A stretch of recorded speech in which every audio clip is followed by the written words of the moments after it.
The first thing I feel when I wake up is the agony, a deep, throbbing ache extending from my belly where the surgeon sliced me open 12 hours ago. It's not excruciating, just persistent, like a reminder that I'm still here, still breathing, despite the odds. The room smells of antiseptic and stale coffee, and the faint beeping of the cardiac monitor maintains pace with my sluggish thoughts. I blink against the stinging neon light, expecting to see Grace's familiar form in the chair beside me, her dark hair tied back, maybe a book in her lap. That calm smile she used to give me when she thought I wasn't looking. I've been dreaming of that bright smile through the veil of anesthetic, a link to draw me back to the life we built together over 15 years. But the chair is empty.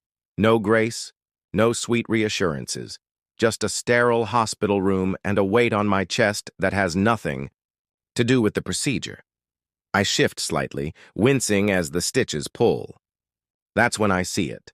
A manila envelope lying on the bedside table right next to the plastic water pitcher and a half-empty cup. My name, Thomas Ellis, is scrawled across the front in black ink. The handwriting is sharp and strange. My first thought is that it's some hospital paperwork, maybe discharge instructions or a bill I'll have to argue with insurance over later. Yet the envelope is too thick, too formal. My fingers quiver as I reach for it, the IV line tugging at my wrist. I tear it open with a clumsy, one-handed grip. The papers slide out, crisp and weighty, and the words at the top hit me like a punch. To the gut. Petition for dissolution of marriage. Divorce papers. Grace isn't here. Because she's already gone, not just from this room, but from me. From us. I stare at the pages, my vision blurring. Not from tears, not yet, but from the sheer astonishment rising in my throat. My signature is sought on lines marked with little red flags.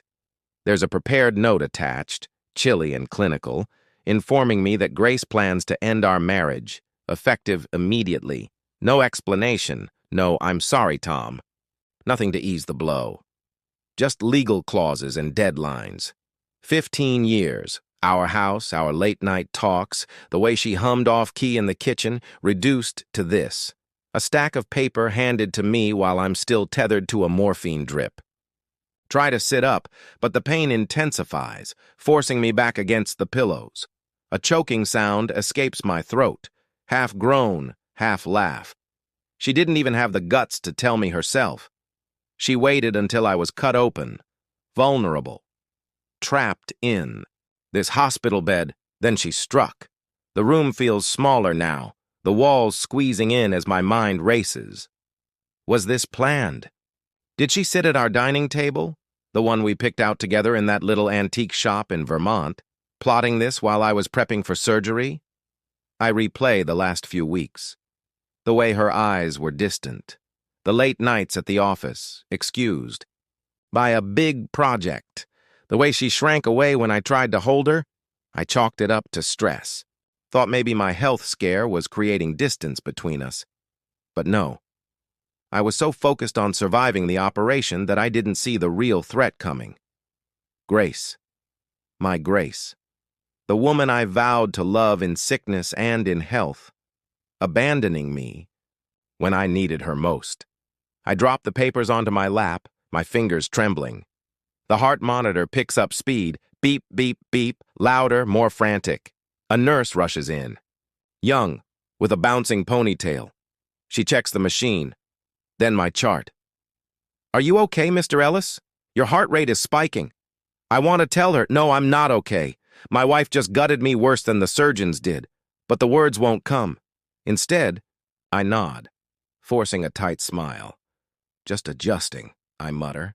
She adjusts my IV, instructs me to rest, then leaves me alone again. Alone with the envelope that has just rewritten my life. Rest? As if I could. My mind won't stop spinning, replaying every moment with Grace, searching for the crack I missed, but beneath the heartbreak, something else stirs. Rage? Sure. But also, clarity. I'm not going to let this be the end of me. She thinks I'm weak. that I'll just sign and fade away. She's wrong. I reach for my phone, ignoring the pain in my side. Scrolling through my contacts, I find the name I need, Julian Blackwell, my old college roommate, the guy who could talk circles around anyone in an argument. Now, one of the sharpest attorneys in the state. Grace doesn't know about him, never. Cared for my uninteresting past or the friends I held on to. She'll care now. I hit call.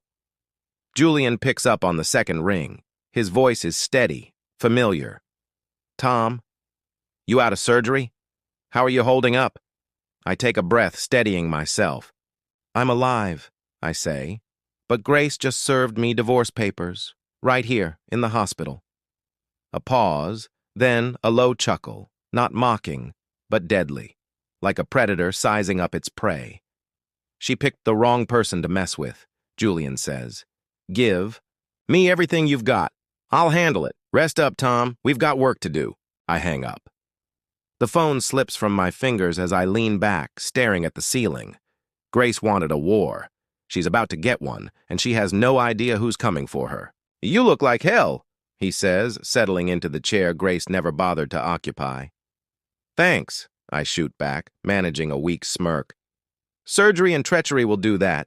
He nods, pulling out a legal pad and a pen that seems too pricey to be practical. Tell me everything. And I do. Starting with the envelope, the shock, the way Grace timed it like a sniper. He listens, taking notes, his visage tightening with every syllable. Until I finish. He leans back, tapping the pen against his chin. She's betting on you being too broken to fight, he says. Thinks you'll roll over sign and let her walk away clean. Perfect move. Hit when the target's down. But she didn't count on me.